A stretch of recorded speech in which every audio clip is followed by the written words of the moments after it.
981. Sa Dipolog, numero 1. Tatak RMN.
Sa dihang gipangutana ang atong baruganan, may labot na sa atong pagtuong Katoliko mahitungod sa pagpataliwala sa mga santos. Atong gitubag with support gayud sa Biblia nga kung ang mga Katoliko ni dangop o miduol pa o laing magtatabang o tigpataliwala, atong gikutlo ang mabasa sa giasoy ni San Pablo sa unang Timoteo Kapitulo 2 versikulo 1. Mahibulong siguro mo nganong wala tamo diretso og bersikulo 5 kay matud pa nila nganong dili man tagaan kunog importansya ang 1 Timoteo 2:5. Ngano man kunong gusto pa gyud natong basahon ang bersikulo 1. Ang atong gitubag tungod kay kung sayop ang gibuhat namong mga Katoliko nga among gihimong tigpataliwala isip instrumento ang mga santos,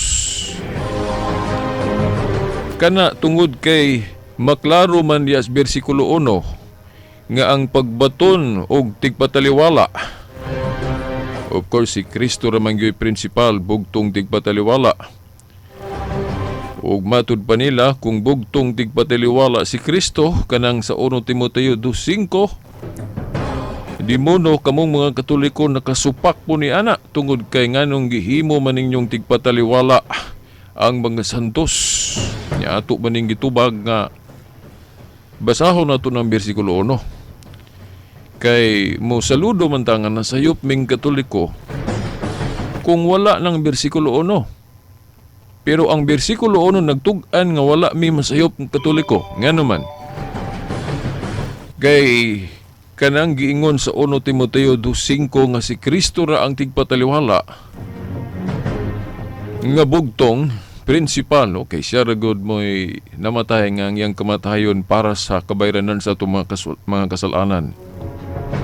Siya ra'y mihimo ana. Siya ra'y principal, tinubdan nga mangluluwas. Pero kung maghisgot na gali ta o kana bang makatabang, makapataliwala sa mapananglit sa pagsangyaw o sa pagampo, pwede nang mabuhat sa mga santos. Gani gihimo man po na sa atong mga igsuong mga fundamentalist kung mga born again nga sa dihang mangayo sila og intercessory power sa ilang mga pastor, no? Nga ilang hangyoon ilang pastor nga iampo sila, no? Patabang sila ampo sa ilang pastor. So gihimo nilang tigpataliwala ang ilang pastor kana bang sampol ka nang magpa-pray over gani silang pastor. Nya of course pod naapos Biblia nga ang pag-ampo sa taong balaan dakog kahimuan ana sa Santiago 5:16. Mao nga mudangop ta, muduol ta ug ubang tao sama sa mga santos nga hangyoon nato sila nga iampo pud ta nila apil sa ilang mga pag-ampo. Mao nay intercessory power nga mahimo sa mga santos. O klaro man sa bersikulo 1 nga dili kontradiksyon ang pagtuong Katoliko kung gihimo namong tigpataliwala nga instrumento ang mga santos. Kay naaman sa bersikulo 1 unsa may giingon sa bersikulo 1 sa 1 Timoteo 2 giingon diha nga kana kunong mga pagpasalamat, mga pangaliupo o pagpataliwala himuon kuno sa tanang tao. Mo man ang bersikulo nga klaro nga kaming mga Katoliko wala mi nakasupak anang 1 Timoteo 2:5 kay para namo dili na kontradiksyon. Kay ingon ani manggod ang atong pagtuo. Kung dunay mahimong tabang ang ubang mga santos, dili man na maangkon nila nga kanang ilang tabang nato.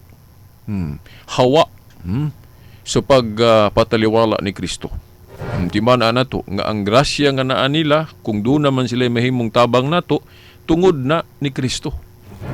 Buot pasabot ang ilang mahimong nga tabang nagdepende sa merito o sa influensya ni Kristo. Buot pasabot ang ilang pagkamakatabang nato nahiusa na sa pagkabugtong tigpataliwala ni Kristo. Parehas na guna sa atong pagtuuan ng Santissima Trinidad. Ang pangutan-on ta, kamo mga Katolikong Kristiyano, pila man inyong Diyos, usara. Pero kung maghisgot og persona, dili ra kay usa. Di ba? Kay moingon kag amahan Diyos, Diyos. Ang anak Diyos. Espiritu Santo Diyos. Tulo ba sila ka Diyos? Dili usara. Di ba? Di lang kumuhisgutan na kay mo taas unya kay sa tema ra na sa Trinity. Ako lang ang hisgutan kay makuhaan na ito nagbase kanang pagtuong Katoliko nga ang mga santos tigpataliwala nga instrumento dili na kalain, dili na ingon ta ba nga kompetensya nga pagpataliwala sa pagpataliwala ni Kristo dili. Kay ang pagtuong Katoliko nag-ingon nga ang mahimo sa ubang mga santos nahiusa na diha sa pagka-tigpataliwala ni Kristo. Dili na siya kontradiksyon. Kay ang tinuod, ang simbahan o ang iglesia, giingon diha, usara. Nya gitawag naglawas ni Kristo. Di ba? Kanang iglesia o simbahan gitawag naglawas ni Kristo unya. Pila man dayang lawas ni Kristo, di ba usara? Pero kanang usa niya kalawas nga mao ang iglesia o simbahan, naanay mga miyembro mo na ang mga bahin kay kinigong simbahan o iglesia. Iglesias mga santos. Naman nas 1 Corinto 14:33. Usara kalawas ni Kristo pero daghag mga bahin. But pasabot daghan magong mahimong miyembro. Kita tanan hiusahon niya sa usa ka iglesia o sa kalawas ni Kristo, dili na tadaghan. Nahiusa ta diha sa usa ka mistiko nga lawas ni Kristo. Mao na nga ang mahimo ni Pablo nga tabang nato pinagi sa iyang mga sulat. Ang mahimo ni Juan o kinsa pa na Pablo nga naapod sila contribution, naapod sila nahimong pagpataliwala pinagi sa ilang gihimo ni adto. Pero dili nila maangkon nga ila tong kaugalingon, kundi nahimo lamang nila katutungod sa Ginoo. But pasabot ang pagpataliwala dayon ni Kristo dili usaray kamot. Kay gihimo man yang instrumento ang uban sama sa mga apostol. Ya maklaro man na gipasabot man na diha sa Juan 20. 1:20-19 ngatos 23 nga atong mabasa diha unsay giingon sa Ginoo, maingon nga ako gipadala sa amahan. Timan nato nga ang pinadala sa amahan tigpataliwala biha. Si Moises gitawag galing tigpataliwala, no? Sa Old Covenant. Di ba? Ang pinadala sa Dios tigpataliwala. Nya unsay giingon ni Kristo? Wala ko nagbinugtong kining buhat sa pagpataliwala. Of course, katong kamatayon sa krus, ako ra to. Nag-ula sa dugo nga ang kabayranan. No, sa mga kasalanan ninyo, ako rang dugo. Ako ray nakahimo ato. Pero sa ubang mga buluhaton, pwede mo nako paambiton. Sama ng pagsangyaw ninyo, di ba? Pagpataliwala man na. Okay, ang uban nakat-on sa pulong sa Dios. Nakat-on mahitungod sa mga pagtulunan sa kaluwasan, dili na gyud direktamenteng si Kristo na gyud mo'y nangunay nilag sangyaw, kundi pinaagi na sa mga apostol. Nga nakat-on ang uban mahitungod sa pagtuo, pinaagi na sa mga apostol sa ato pa. Kanang buhat sa pagpataliwala ni Kristo nga usa ni ana kanang pagsangyaw, iyang paambiton sa iyang mga sakop. Kay wa man siya magbinugtong, nagingon man siya, maingon nga ako gipadala sa amahan, ako usab nagpadala kaninyo. Klaro kay nang nagtug-an nga dili kontradiksyon ang mahimong pagpataliwala sa ubang mga santo sa pagkabugtong tigpataliwala ni Kristo. Kay kung wala pa'y mga instrumento si Kristo diha sa pagpataliwala sama sa pagsangya o kanang diha sa mga pag-ampo, wala unta siya moingon nga maingon nga ako gipadala sa amahan, ako ra gyud, wala mo'y labot. Kamo mga apostol. Pero lahi iyang gisulti. Maingon nga ako gipadala sa amahan, unsa man ang pinadala sa amahan, tigpataliwala man na. Ako usab nagpadala kaninyo mo na mga apostol. In that sense, kung gamito na to atong right sense, labi na kay kini kong Biblia, di man kay litra por litra lang, no? Na may kanang gitawag na tog implied sa in English. Sa ato ng binisaya, gipasabot. Apil man ng masabot na amanas ni Nehemias 8:8. Nehemias 8:8 nga giingon diha ilang gisabot ang kasuguan mao nang nagkasabot sila. Sa ato pa apil ang masabot. Sama gud ana ako maning gisgutan sa plaza kagahapon nga unsa may prueba nato nga Santo Papa si Pedro. Nga wala may mabasa sa Biblia litra por litra nga si Pedro Santo Papa. Ang atong tubag ana dili man tanan litra por litra. Okay, bisan gani ang ubang mga tinuhuan, dili man pud tanan litra por litra kay daghan man pud silang gituhuan, no? Nga wala sa Biblia pero moingon sila dili litra por litra mabasa ng ngalan kuno ni Ellen White nga propeta siya, dili kuno mabasa litra por litra ang ngalan ni Joseph Smith o kinsa pa na diha nga Charles Taze Russell sa Saksi Jehovah, pero gipasabot kuno nga kana sila propeta. Sinugo sa Dios. So bisan gani sila nagtudlo og apil lang masabot. Mao po na litra por litra ang pagkasanto papa ni Pedro, di na to mabasa sa Biblia pero masabot nga santo papa si Pedro. Og mangutana ta unsa mga bersikulo sa Biblia Veritas nga nagpasabot nga si Pedro santo papa. Well, ako man katong wala ka paminaw, wala mag-adtos plaza kagabi akong sublion dire, di lang nakutas-on, no? Kaya naaman tas tema mahitungod sa pagpataliwala. O atong timan-an, unang premise, ato na lang ipaagi og kanang logic, kanang syllogism, no? Kanang kung mutuon ta og kanang argumentation and debate, tudloan man daani diha sa atong mga maestro, no? Diha sa argumentation and debate. Kanang logic, syllogism nga mogamit og mga premises ay conclusion na mo hatag lang ta ninyo og duha ka premise dayon tulo ka premise dayon ay conclusion lig-on na kay na no sa syllogism. Unang premise, unsa man ang premise by the way, pamatuod. Unang pamatuod o premise, si Pedro tinugyanan sa mga yawi sa gingharian sa langit. Na sa Mateo 16:18 ug 19, no? Mateo 16:18 ug 19 nga si Pedro tinugyanan sa mga yawi sa gingharian sa langit.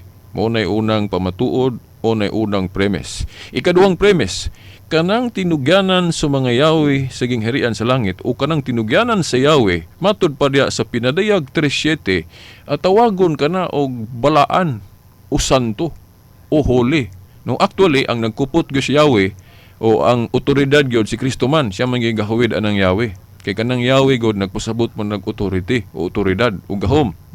Gihupta na ni Kristo kanang gahom o gihupta niya ng Yahweh.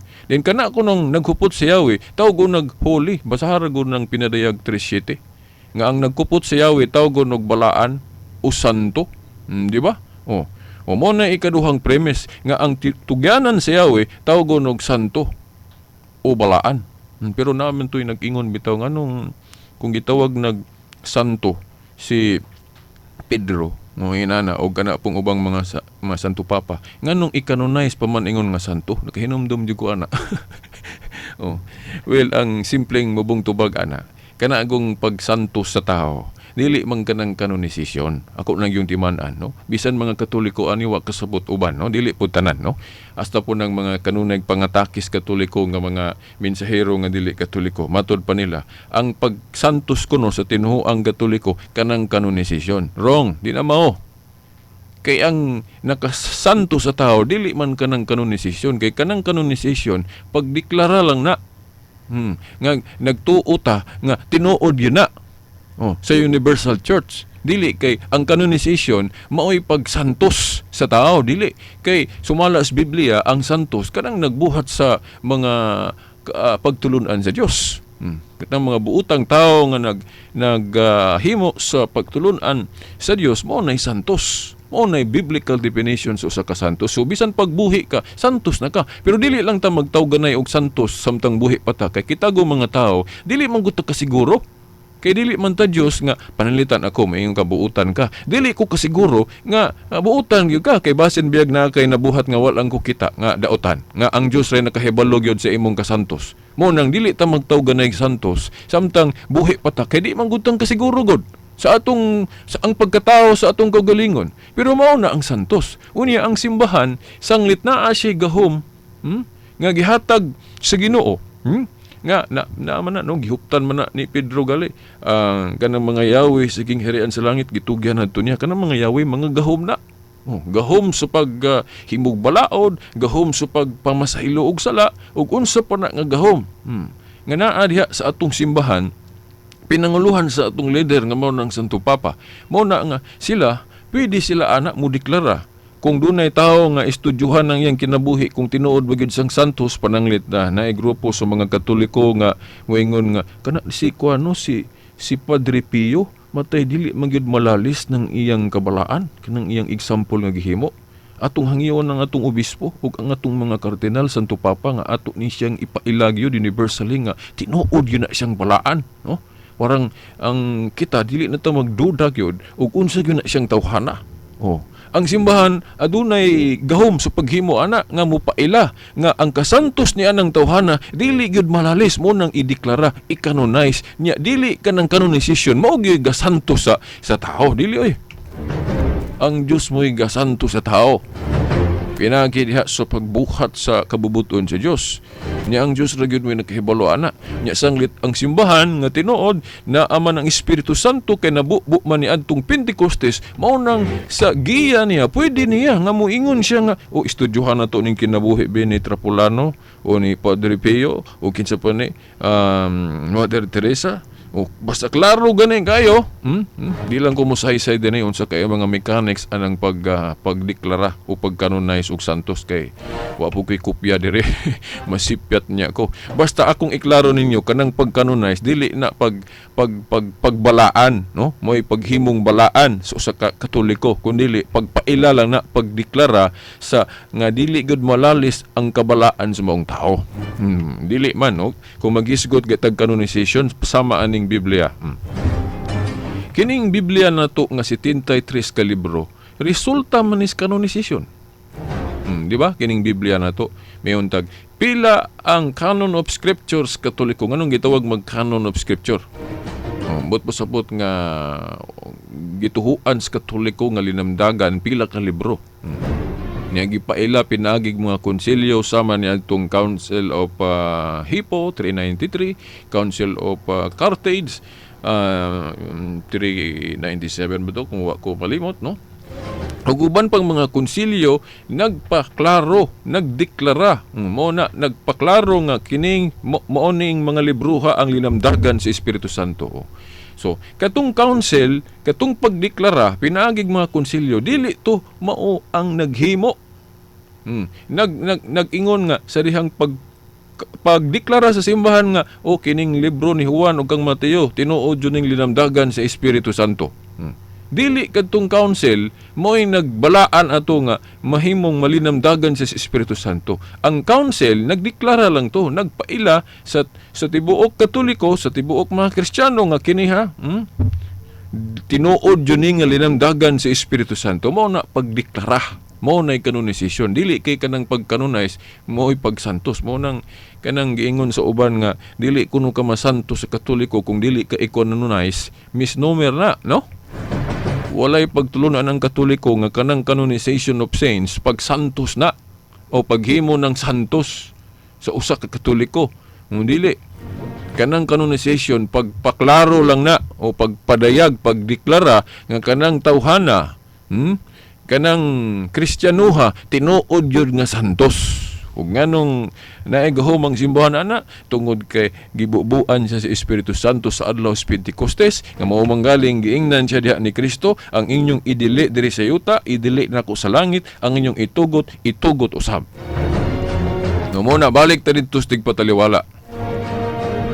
Ang lig-o na tong prueba nga dili gyud sayop ang atong interpretation sa Katoliko kung gihimo na tong tigpataliwala nga instrumento ang mga santos, kanang 1 Timoteo 2:1, litra por litra gyud. Nga bisan gani dili lang kay mga santos nga kanang maklaro na to. Tanan pagali bisang ikaw naminaw karon diha, giawhag ka anang bersikuloha nga mopataliwala ka. Ana basahan ra gud ninyo 1 Timoteo 2:1. Nga kanang buhat sa mga pagpasalamat ug unsa pa na diha pangilyopo ug uban pa nga buhat Kristohanon, giapil na ng pagpataliwala, himuon kunos tanang tao. Sa ato pa bisang ikaw karong naminaw diha, gisugo ka sa atong pagtuo nga mopataliwala ka. Sa unsang paagi nga makapataliwala ka? No, mga higala, mga tinahod nga tigpaminaw. Diya sa imong pagsangyaw. O nakatun kag pulong sa Dios, imo nang ipaambit. Kanang pagpaambit sa pulong sa Dios, pagpataliwala biya na. Dayon kaming mga Katoliko giunsa man namo paghimong tigpataliwala kini mga santos. Atong klarohon ninyo nga ang among paghimong tigpataliwala aning mga santos dili ingon nga sila mautong namatay sa krus nga ang ilang kamatayon mo'y nagluwas na to, no? Dili. Ang mga santos makapataliwala lang nato pinagi kung buhi pa sila, pinagi silang pagsangyaw. Then pwede pod kung mohangyo po ta nila og kanang pag-ampo nga iapil ta nila sa ilang pag-ampo, no, sama sa gibuhat sa ato mga igsuong born again nga ilang hangyoon, ilang pastor nga iampo pod sila.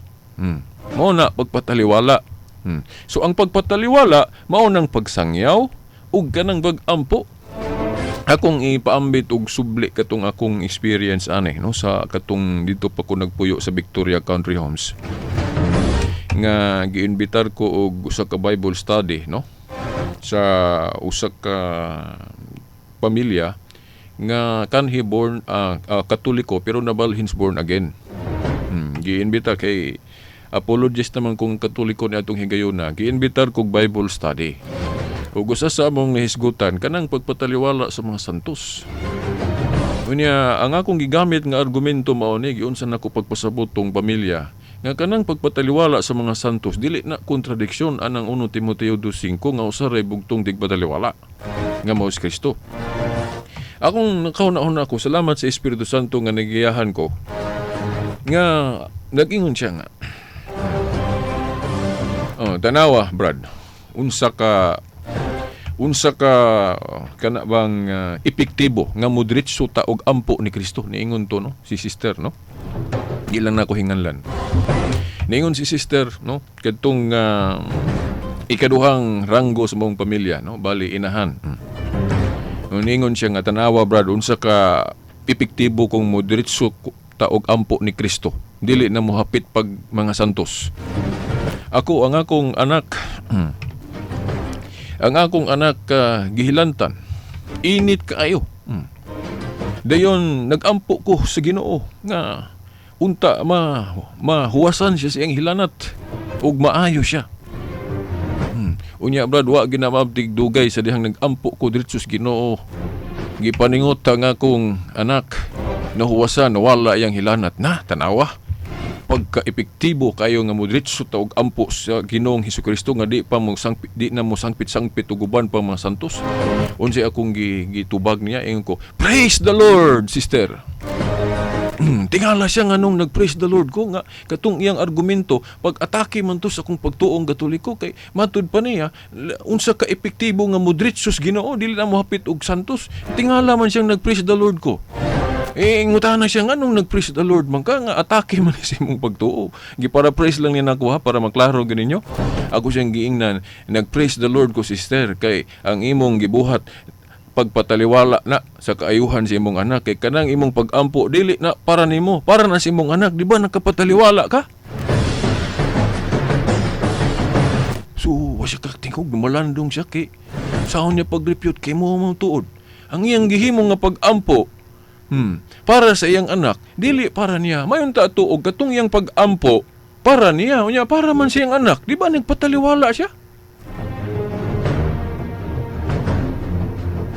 So, usa to sa argumento nga gihimo nako salamat sa Espiritu Santo nga hinahinay siyang nakasabot.